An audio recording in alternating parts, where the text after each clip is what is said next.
वालेकुम everyone, welcome to my YouTube channel. तो कल हमने जो है cellular organisation multi cellular organisms की जो है एग्जांपल पढ़ी। तो आज जो है हमने चैप्टर कंप्लीट हो गया। अब इसकी एक्सरसाइज है। तो पहले मल्टीपल चॉइस यानी एमसीक्यूज। तो पहला एमसीक्यूज है members of the same species. अब आगे एमसीक्यूज को पढ़ने की ज़रूरत नहीं है, यहाँ पे वर्ड नोट करें सेम स्पीशीज। मैंने इसकी जो है इसको याद करने का तरीका भी बताया था जब मैंने पॉपुलेशन लेवल पढ़ाया था। मैंने कहा था कि यहाँ पे स्पीशी वर्ड यूज होता है और स्पीशी वर्ड स्टार्ट होता है एस से। तो आपने याद रखना है कि पॉपुलेशन में हमने वर्ड यूज करना है सेम स्पीशी का। तो मेरा नहीं ख्याल कि आगे जो है, चले मैं पढ़ देती हूँ। Members of the same species यानी स्पीशी सेम है, living in the same place यानी एक जगह पर रह रही हैं, एट द सेम टाइम और वक्त भी एक है। तो वो क्या बनाएंगी? ऑब्वियसली पॉपुलेशन बनाएंगी। ठीक है, सेम स्पीशी को आपने देख लिया तो वो क्या बनाएंगी? पॉपुलेशन। उसके बाद है if a scientist is studying the method of inserting human insulin gene in bacteria, which branch of biology may this be. Basically जब मैंने आपको बायोटेक्नोलॉजी पढ़ाई थी तो बायोटेक्नोलॉजी क्या थी कि जिसमें हम माइक्रो ऑर्गेनिजम्स को यूज करते थे, किस लिए? अपने फायदे के लिए। तो उसमें मैंने एग्जांपल्स भी दी थी कि जैसे आप दही बनाते हैं किसकी मदद से? बैक्टीरिया की मदद से। अगर आप बेकिंग करते हैं किसकी मदद से? यीस्ट की मदद से, जो कि क्या होती है? फंजाई। इसी तरह अगर आप याद करें तो मैंने एक और एग्जाम्पल दी थी कि जो अगर हम शुगर के पेशेंट्स के लिए इंसुलिन बनाते हैं वो भी हम बैक्टीरिया की मदद से बनाते हैं। ठीक है, तो बैक्टीरिया उसमें क्या हो जाता है? माइक्रो ऑर्गेनिज्म, जिसकी मदद से हम क्या बनाते हैं? इंसुलिन। और वो इंसुलिन किसके फायदे के लिए होती है? हमारे फायदे के लिए। तो ये स्टडी हम किस ब्रांच में करेंगे? बायोटेक्नोलॉजी में। अगला एमसीक्यू है कि which one will be the correct sequence of the levels of organisation of life. इस एमसीक्यू में पूछा गया है कि आप सीक्वेंस बताएं। जैसे हमने लेवल्स ऑफ ऑर्गेनाइजेशन पढ़े थे कि जिनमें सब एटॉमिक मिलके एटम बनाते हैं, तो एक मुकम्मल सीक्वेंस है ना कि एटम मिलके मॉलिक्यूल। अब ऐसे तो नहीं था ना कि मॉलिक्यूल मिलके एटम बनाए। तो यहाँ पे उन्होंने वो सीक्वेंस पूछा हुआ है कि करेक्ट सीक्वेंस जो है वो बताएं। तो पहले नंबर पे सीक्वेंस है सेल एंड ऑर्गेनेली। अब देखिए आगे मेरा नहीं ख्याल के पढ़ने की जरूरत है क्योंकि इसने सेल के बाद वर्ड क्या यूज कर दिया? ऑर्गेनेली। और जब हमने लेवल्स पढ़े थे तो उसमें सीक्वेंस के मुताबिक क्या था कि ऑर्गेनेली मिलकर जो है वो क्या बनाती है? सेल। तो सेल के बाद सेल मिलकर तो ऑर्गेनेली नहीं बनाते, तो ये भी क्या हो गया? रॉन्ग। दूसरे नंबर पे मॉलिक्यूल, फिर मॉलिक्यूल मिलके टिश्यू।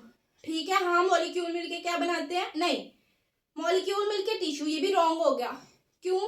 क्योंकि सेल मिलके क्या बनाते हैं? टिश्यू। और मॉलिक्यूल मिलके क्या बनाते हैं? ऑर्गेनेली। तो इसको भी आगे पढ़ने की जरूरत नहीं है क्योंकि ये यहीं पे गलत हो गया। तो तीसरे नंबर पे है मॉलिक्यूल्स। ठीक है, मॉलिक्यूल्स मिलके फिर क्या बनाएंगे? ऑर्गेनेली। ऑर्गेनेली के बाद सेल, सेल के बाद टिश्यू, टिश्यू के बाद ऑर्गन, फिर ऑर्गन के बाद ऑर्गन सिस्टम और उसके बाद इंडिविजुअल। ये करेक्ट है। लेकिन अगर कोई डाउट है तो फिर हम चौथा भी पढ़ लेते हैं, ऑर्गन सिस्टम। ऑर्गन सिस्टम के बाद ऑर्गन। ये तो यहीं पे रॉन्ग हो गया क्योंकि हमें पता है कि ऑर्गन्स मिलके क्या बनाते हैं? ऑर्गन सिस्टम, ना कि ऑर्गन सिस्टम से मिलके ऑर्गन नहीं बनता। तो इसका करेक्ट आंसर कौन सा है? सी यानी चार्ली। चार्ली कैसे मैं बता देती हूँ। ए ऑप्शन को आपने, मैं अपनी जुबान में ए ऑप्शन को बोलती हूँ अल्फा, बी को बीटा, सी को चार्ली और डी को बोल देती हूँ डेल्टा। ये मतलब मेरी लैंग्वेज है, वैसे आप लोग सी ही बोले। उसके बाद है चौथे नंबर पे which of these major bio element is in the highest percentage in protoplasm.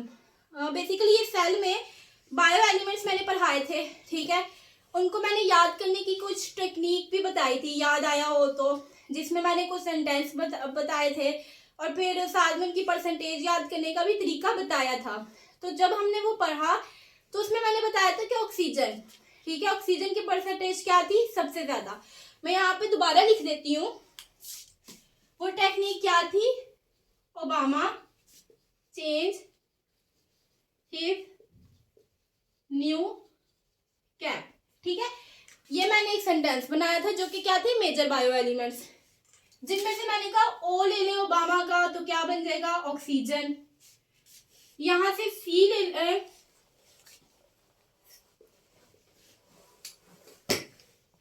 ठीक है, यहाँ से H लेने इसका, सॉरी यहाँ का C बन गया कार्बन, कार्बन है, यहाँ का H हाइड्रोजन, ये इसका N ले लिया, क्या बन गया नाइट्रोजन, कैप का हमने Ca लिया कैल्शियम। अच्छा, जब मैंने ये टॉपिक पढ़ाया था तो मेरे से एक मिस्टेक हुई थी कि मैंने Ca को जो है ना कैल्शियम लिखने के बजाय मैंने लिख दिया था क्लोरीन, लेकिन मैंने साथ में वो मिस्टेक बता भी दी थी, अब दोबारा बता रही हूँ कि इसका Ca मिलके क्या बना देगा calcium, and P for phosphorus.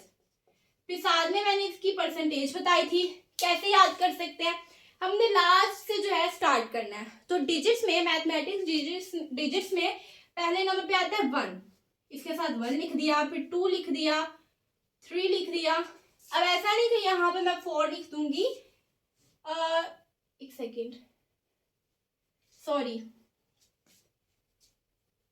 1 ये, दूसरा ये, तीसरा ये, इसके साथ 10%, ये 18% और ये था 65%। इस तरह जो है आप इसको याद कर सकते हैं। अब देखिए इन मेजर बायो एलिमेंट्स में सबसे ज्यादा परसेंटेज किसकी है, ऑक्सीजन की, ठीक है। तो अगर आपने ऐसे याद नहीं भी रखना तो एमसीक्यूज के लिए आप ऐसे भी याद रख सकते हैं कि हमारी बॉडी को जिंदा रहने के लिए ऑक्सीजन की जरूरत होती है, तो हमारी बॉडी में सबसे मेजर बायो एलिमेंट भी ऑक्सीजन होगा। अगर ये टेक्निक याद नहीं करी तो एमसीक्यूज के लिए ऐसे याद कर लें। उसके बाद है the following group includes organism of all which are absorptive in their nutrition। अब ये एमसीक्यू थोड़ा समझने वाला है। देखिए बेसिकली मोड ऑफ न्यूट्रिशन होते हैं 3 टाइप्स के, ठीक है। जैसे हम ह्यूमंस की बात कर लें तो ह्यूमंस खाना जो है खाते हैं, ठीक है, चुबा कर खाते हैं, सही है। लेकिन अब ऐसा नहीं है कि हर ऑर्गेनिज्म जो है खाना इसी तरीके से खाएगा जैसे ह्यूमंस खाते हैं। अब कुछ माइक्रो ऑर्गेनिज्म ऐसे होते हैं, कुछ नहीं सिर्फ फंजाई ऐसे होते हैं जो कि एब्जॉर्ब करके खाना खाते हैं। यानी कि हम तो ऐसे होते हैं ना कि खाना चुबा कर फिर खा लेते हैं, लेकिन फंजाई एक ऐसा माइक्रो ऑर्गेनिज्म है, एब्जॉर्ब का मतलब तो पता होगा, जज़ब कर लेना, ठीक है। तो वो खाने को जो है ना एब्जॉर्ब करके लेते हैं, यानी उस खाने को जज़ब कर लेते हैं। यानी उनका मोड ऑफ न्यूट्रिशन यानी खाने का जो तरीका होता है वो और होता है। तो इस जो एमसीक्यू है इसमें यही पूछा हुआ है कि वो कौन सा ऑर्गेनिज्म है जो कि एब्जॉर्प्टिव इन न्यूट्रिशन होता है, यानी कि जो कि अपने खाने को एब्जॉर्ब करता है, यानी जो अपने खाने को जज़ब करता है। तो वो कौन सा होता है, फंजाई। इसकी डिटेल जो है वो हम आगे पढ़ेंगे जब हम चैप्टर नंबर 3 स्टार्ट करेंगे, ठीक है। उसके बाद जो है अगला एमसीक्यूज कि similar cells organise into groups, ठीक है। हमने पढ़ा था कि वो सिमिलर सेल्स जो है वो मिलते हैं एंड परफॉर्मिंग सेम फंक्शन, और फंक्शंस जो है वो परफॉर्म करते हैं।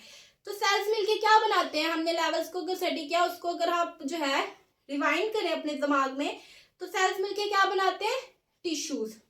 तो इसका आंसर है टिश्यू। उसके बाद है विच of these tissues also make the glandular tissue in animals. Glandular basically glandular का जो वर्ड है आप इसके पहले वर्ड से नोट कर लें, जैसे लिखा है मैंने ग्लैंडुलर, ठीक है। इतने से वर्ड को नोट कर लें, ग्लैंड। और ग्लैंड में से बेसिकली सिक्रीशंस होती है डिफरेंट हार्मोन्स की, ठीक है, सिक्रीशन।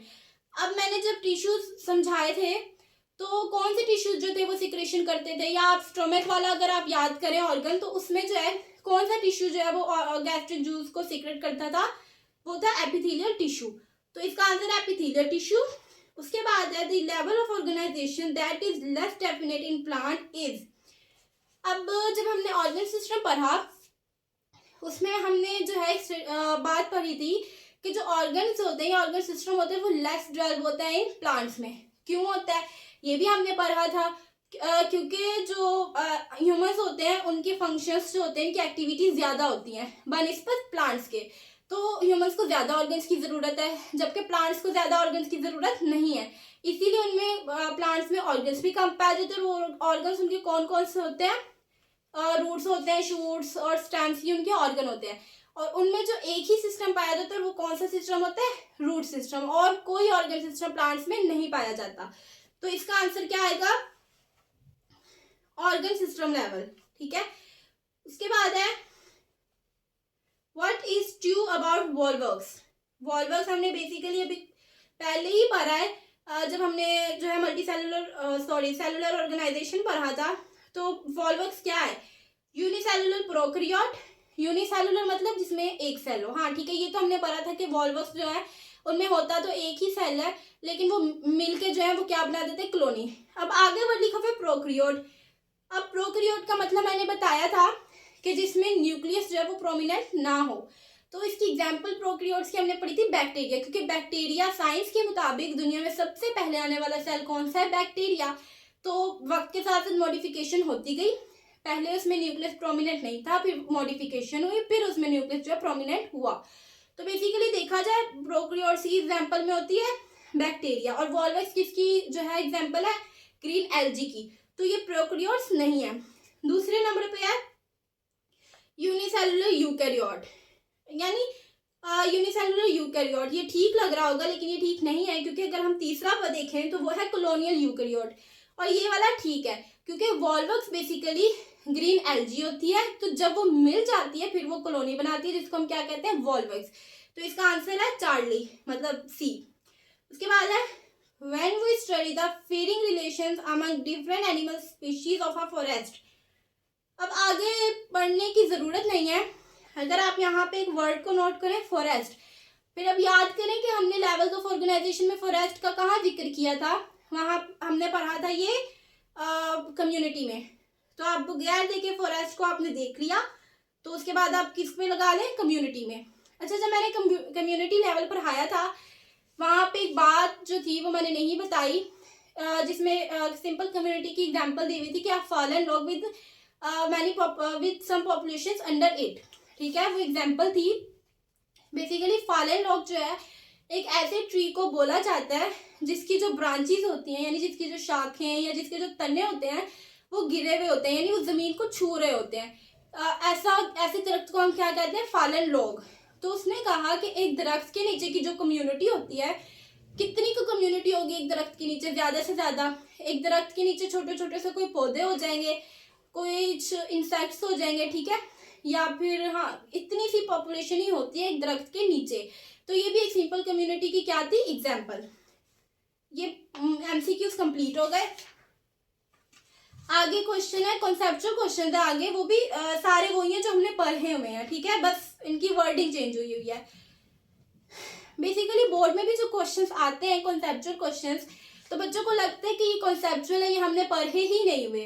तो कॉन्सेप्चुअल का मतलब ये नहीं होता कि वो आपके सिलेबस से बाहर के क्वेश्चन दे देते हैं, नहीं, क्वेश्चन वो ही होते हैं, सिर्फ वो वर्डिंग को चेंज कर देते हैं, थोड़ा सा घुमा फिरा के क्वेश्चन को थोड़ा सा कॉम्प्लेक्स करके आपके सामने रख देते हैं, और आप क्वेश्चन को पढ़ते हो और आपको लगता है बस भाई हमने ये नहीं पढ़ा हुआ, ये आउट ऑफ सिलेबस आ गया। तो ऐसा कुछ नहीं होता। क्वेश्चन को रीड करो, उसको समझो, उसकी ट्रांसलेशन करो, आप लोग देखो कि ये क्वेश्चन किस चीज से रिलेटेड है, फिर उसको जो है लिखा करो। तो अब जैसे पहले नंबर पे जो क्वेश्चन है कि arrange the structures in order of lower level of organization to upper level and write the level against each structure। अब बेसिकली दिखने में तो ये टफ क्वेश्चन लग रहा है, अभी तो ये टफ कुछ नहीं है। इन्होंने ना नीचे कुछ ऑर्गन्स वगैरह या सब एटॉमिक पार्टिकल इस तरह के जो है दिए हुए हैं, और इन्होंने हमें कहा है कि इनको जो है ना डिफरेंट ऑर्गन्स डिफरेंट लेवल्स में जो है वो डिवाइड कर दो, यानी बताओ कि जो इन्होंने बताए दिए हुए हैं कि कौन से लेवल ऑफ ऑर्गेनाइजेशन से ताल्लुक रखते हैं। जैसे पहले नंबर पे है न्यूरॉन। तो 8th क्लास में आपने नर्वस सिस्टम के बारे में पढ़ा था, वहां पे आपने पढ़ा था न्यूरॉन। न्यूरॉन बेसिकली क्या होता है? एक सेल होता है, ठीक है। तो न्यूरॉन को हम किस लेवल ऑफ ऑर्गेनाइजेशन में लिखेंगे? इसको मैं रेस कर देती हूँ। बेसिकली क्वेश्चन में यही कहा हुआ है कि ये जो उन्होंने चीजें दी हुई हैं इनको लेवल ऑफ ऑर्गेनाइजेशन में आप लिख दें कि कौन सी चीज कौन से लेवल ऑफ ऑर्गेनाइजेशन से है। तो पहले नंबर पे है न्यूरॉन। अब न्यूरॉन क्या होता है? एक सेल होता है, ठीक है। तो ये कौन से ऑर्गेनाइजेशन से है? सेलुलर ऑर्गेनाइजेशन से, यानी सेल लेवल से, ठीक है। दूसरे नंबर पे है नर्वस सिस्टम। अब देखिए वर्ड यूज हुए सिस्टम का। अब आप लेवल ऑफ ऑर्गेनाइजेशन की तरफ वापस जाएं तो हमने ये सिस्टम का वर्ड कहाँ पे जो है पढ़ा था?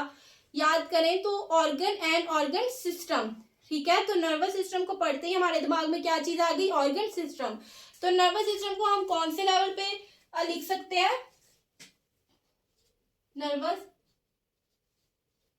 सिस्टम बेसिकली कौन से लेवल पे है? ऑर्गन सिस्टम लेवल पे। ये ऑर्गन सिस्टम लेवल पे नर्वस सिस्टम कैसे होता है कि इसमें डिफरेंट ऑर्गन्स होते हैं, क्योंकि नर्वस सिस्टम आपने पढ़ा था पूरा 8th में कि ब्रेन होता है, ब्रेन से मैसेज जाता है, ठीक है, फिर डिफरेंट जो हमारे ऑर्गन्स है वो भी काम करते हैं, इसमें नर्व इम्पल्सिस होती हैं, तो इसमें डिफरेंट ऑर्गन्स काम करते हैं, इसीलिए क्या है? Organ system. उसके बाद है इलेक्ट्रॉन।